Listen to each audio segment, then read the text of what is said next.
TDP అంటేనే తెలుగు దోపిడీ party, Telugu Dandupalyam party. దాన్ని టాపిక్ డైవర్షన్ పార్టీ కూడా అంటారు.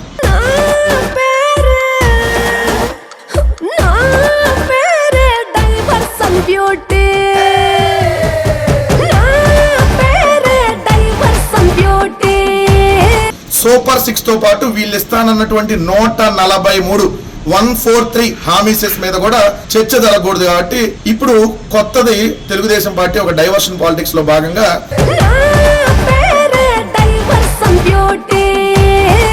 143 అని పెట్టి, అంటే 143 143 కోట్లు జగన్మోహన్ రెడ్డి గారు సింగపూర్ కంపెనీల నుంచి ఏదైతే వాళ్ళ ప్రభుత్వాలు లంచం అడిగాడని చెప్పి ఒక తప్పుడు కూతలకు వస్తా ఉంది, తప్పుడు మాటలు మాట్లాడుతూ ఉంది. వీళ్ళకి అలవాటే, ఎందుకంటే ఇలా బతుకంతా అంతే కదా.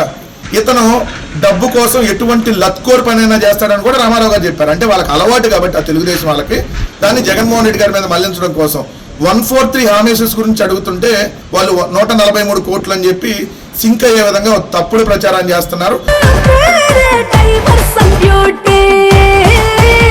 సింగపూర్ ప్రభుత్వంతో అసలు రాష్ట్ర ప్రభుత్వం ఎప్పుడు ఒప్పందం కుదుర్చుకోలేదు. అది మంత్రి, సింగపూర్ లో మంత్రిగా పనిచేసినటువంటి అవినీతి మంత్రి ఈశ్వరన్ సంబంధించి డైరెక్టర్ గా ఉన్నటువంటి కంపెనీలతో కన్సార్టియంతో ఒప్పందం కుదుర్చుకుంది. అదే పెద్ద లూటీ. ఆ లూటీని మళ్ళీ కొనసాగించడం కోసం చంద్రబాబు నాయుడు గారు దీన్ని ఒక డాన్ తీసుకొని వచ్చి డైవర్ట్ చేసేటటువంటి కార్యక్రమం చేస్తా ఉన్నాడు.